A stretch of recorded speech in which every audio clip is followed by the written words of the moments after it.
Salut à tous, aujourd'hui on va faire une pizza sauce tomate aux anchois à ma façon. Donc ici on n'a pas de sauce tomate à préparer ni rien du tout, vous allez voir. Je vais vous donner une petite idée pour faire la sauce tomate très rapide. Il vous faut de la pâte à pizza. C'est la pâte que j'ai faite avec vous dans une précédente vidéo. Si vous n'avez pas vu la vidéo, vous allez cliquer maintenant sur le petit i qui va s'afficher.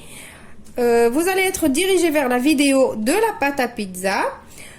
Il vous faut aussi une cuillère à soupe de concentré de tomate, une cuillère à soupe de ketchup, de l'origan ou du thym, du sel, du poivre, il va nous falloir de l'huile aussi, j'ai oublié de le mettre, des anchois, de l'échalote émincée finement, des olives noires, de la mozzarella et du fromage râpé.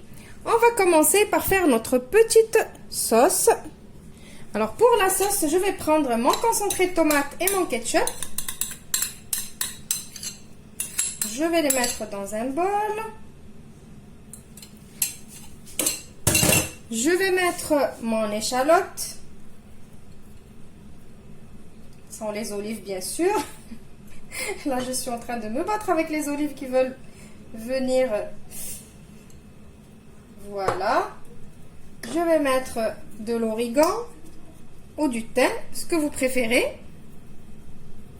Moi je préfère mettre l'origan. Voilà. Du sel. Du poivre et je vais mettre une cuillère à soupe d'huile. On prend une cuillère à soupe. Voilà, et je vais mélanger tout ça. Voilà, ma petite sauce, elle est prête. Maintenant, je vais étaler ma pâte et on passe à la suite. Voilà, alors j'ai étalé ma pâte. Maintenant, je vais venir étaler cette petite sauce qu'on a faite.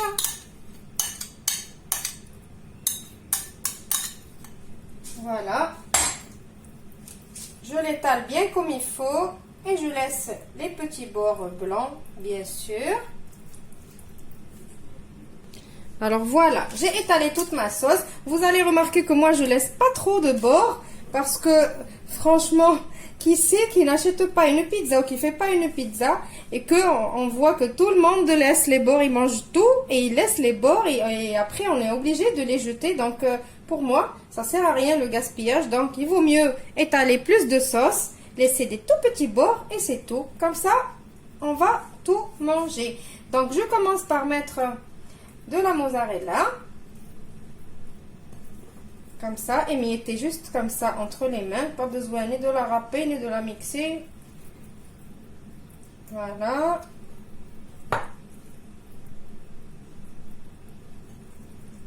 Après, je vais mettre un peu de fromage râpé. Moi, j'aime bien quand je me fais une sauce comme ça, une sauce tomate. J'aime bien mettre le fromage d'abord et après mettre la garniture.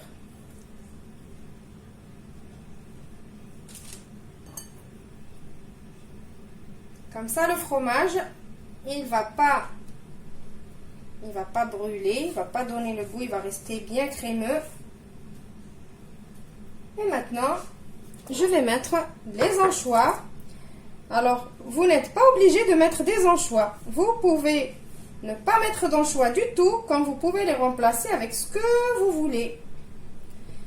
Donc, moi, j'avais envie de faire aux anchois.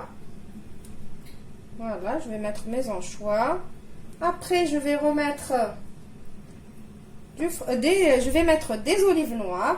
Alors, la pizza avec les anchois, ça se marie trop bien avec les olives noires. Je vais mettre les olives noires. Je vais remettre une couche de fromage râpé. Je vais la mettre au four préchauffé au maximum. Donc, la pizza, comme je vous dis toujours, elle cuit dans un four très très chaud au maximum. Et après, je vous retrouve pour le résultat final. Voilà, ma pizza aux anchois, elle est prête. On va la couper ensemble pour que vous voyez comment elle est. Alors, moi, je coupe avec le ciseau. parce que je trouve ça plus pratique. Voilà, elle est encore un peu chaude. Donc, je fais un effort pour la tenir. Voilà. Regardez, la pâte, elle est fine. Je vous ai dit que nous, on adore la pâte fine, la pizza à pâte fine. Voilà, regardez. Voilà, donc j'espère que la recette d'aujourd'hui vous a plu, que vous allez l'essayer. Vous avez vu, elle prend pas trop de temps. Si vous faites ma pâte à pizza et vous la congelez, parce que vous pouvez la congeler, vous la séparez en boules, la quantité que vous voulez, par exemple 2 ou 3 boules, vous la mettez au congélateur, vous avez les ingrédients au frigo, en 2-3 minutes vous avez mis votre pizza au four et c'est prêt après cuisson. Donc n'hésitez pas de la tester. Si vous la testez, laissez-moi votre retour en commentaire, ça me fait toujours plaisir de savoir que vous avez testé une de mes recettes. Je vous retrouve dans une nouvelle vidéo prochainement. Au revoir et merci.